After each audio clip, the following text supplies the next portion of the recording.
Jake Paul, Mike Tyson. Guys, let's talk about this. Does it feel different now? Are you more interested now than the first time you heard about it? Are you less interested now than the first time you heard about it?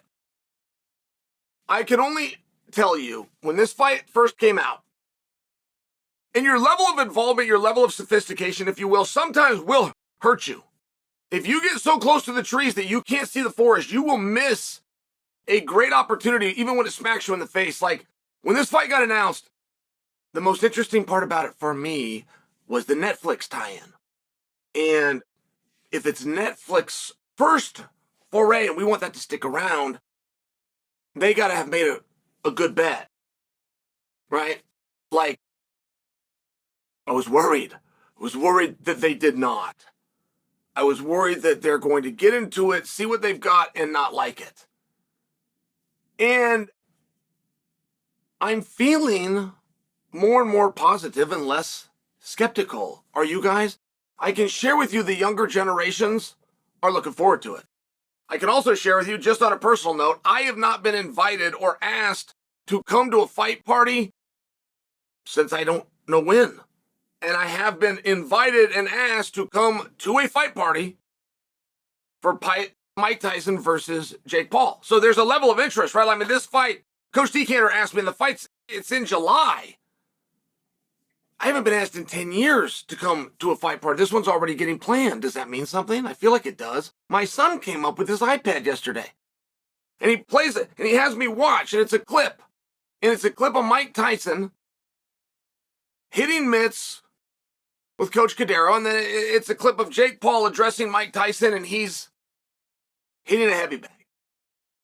And my son is only 8 years old, and this thing had like 1.9 million clicks on YouTube. Going after that generation, my son loves fight business. He's got the dolls. He's got Francis Ngannou dolls and Uriah Faber and Cowboy Cerrone and Daniel Cormier. He's got all these guys. But he doesn't ever come up and show me clips of them. He doesn't count down the days till they're going to fight. He doesn't discuss at baseball practice with his other second-grade friends fights that have happened or are scheduled to happen. But boy, they're all talking about Jake Paul and Mike Tyson. One of my biggest thoughts on this is these guys are going to get caught in the ruse. And they took this out to Texas. Now, they took it to Texas for one reason. They thought they could get the commission to sanction the fight. So the commission has come back and said that they will not sanction the fight. So now you don't have a fight. Like, fight is not a word that you get to throw around, unfortunately. I know that you do, and I know that society does, but you don't get to do it any more than you get to do that with the word Coke.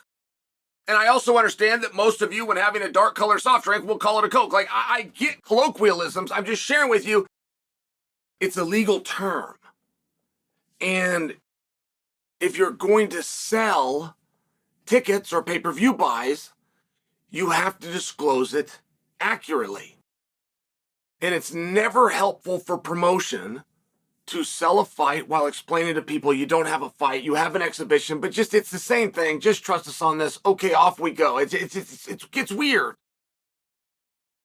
But for some reason, it's not on this. I don't know the number of rounds. Maybe that information is out. I've been waiting for it to come out, and I never saw it. Maybe you have that. I don't know how many minutes we've got. I mean, I read a piece that it was going to be 8 rounds, and they were going to be 2 minutes per round, which would be great. I mean, the worst part about boxing is the boxing. It's no different than professional wrestling. That's a great show and a lot of fun and a good time. The worst part about it is when you have to watch the match, but everything else that goes on is entertaining. So that would be great news. If they did 8 rounds and it was 2 minutes and they got a rest in between, there was also speculation that amateurs were going to have to wear headgear. And there again, right, you must understand, if you're not sanctioning it and it's not a sanctioned fight, they don't must wear anything. There's nothing that they must wear, not to mention, even at the Olympic level, the amateurs have done away with headgear, and they did that at least one quadrennium ago. At least. In the last Olympic Games, it was 2020, or supposed to be, it ended up happening in 2021. There was no headgear, so I don't know that it hurts it. But it does make for a tough explanation. It really does. Like if there's a line and there's somewhere that you can bet on this, I would have to tell you, if there's ever been a time to assume there's a draw, like nothing about this feels right. It doesn't, but there's no evidence that it's not. Like Mike Tyson's not in the gym working hard at that age. I know his body, it's got to be killing him. His body's got to be in constant pain. And he's not going through that just to pull off some ruse. And I don't believe Mike Tyson, for any amount of money, is going to let there be any confusion that he got beat. I'll give you a great example. But for what Mike Tyson was in boxing, which was the best and the most feared, right? And you can get respect a couple of different ways. But fear is your fastest way to respect.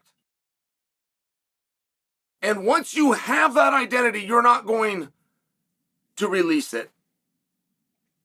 Everything that Mike Tyson was to boxing, a man named Mark Schultz was to wrestling. He was the best. He was the national champion. He was the world champion. He was the Olympic champion, but he was also the most feared. And Mark Schultz had gone and done a fight that was meant to be an exhibition. It was nothing more than fun entertainment, where the outcome and the way you're going to get to the outcome was worked out and discussed in the back. And after the competition was done, it was reported not as an exhibition and not as entertainment and not as a cooperation between two men. It was reported as a competition. And that was, so I couldn't tell you where it took place. I can't tell you where it was aired. I don't know the name of the promotion. I don't even know the opponent in question. And Mark Schultz sued and was going to take that to court to make sure that you, the public, did not believe that he had lost. And I only bring Mark Schultz in and use that tie-in to tell you, for the greats, for the real greats, they are not going to sacrifice for any amount of money.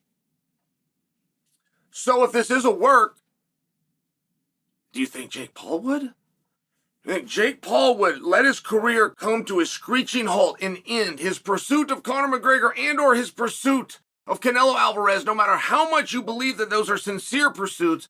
Either way, they come to a screeching halt if he loses to Iron Mike, which is where, since it's not real anyway, a draw starts to look to be the most likely of outcomes. And it's a very fascinating topic. I don't believe that there's exclusive contracts anywhere. Now, you'll have leaders of enterprise, you'll have leaders of MMA organizations that will tell me, and their legal teams will tell me, and they'll tell the media, and the media will tell me that I'm wrong, that they've got a guy as an exclusive contract. But I do believe that when you watch Tyson versus Paul get around every rule and every commission in the world, you start to realize the exclusivity of a contract is only as good as the two guys who signed the contract. I think that's fascinating. And most people don't even know what it means. I don't know what I just said. I think it's fascinating that a non-real, I don't know what to call it. Like fight is a legal term in the state of Texas.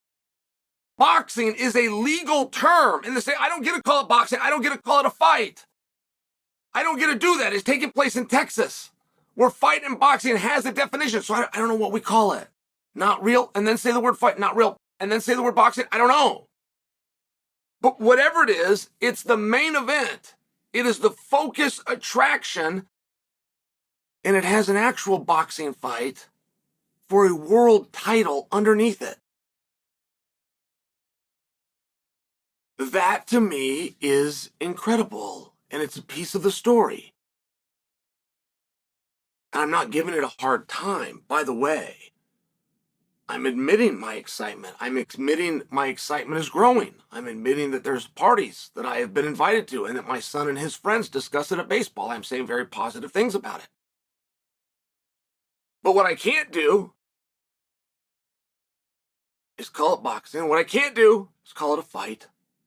because those are legal terms of which it has been ruled by the governing authority that this is neither.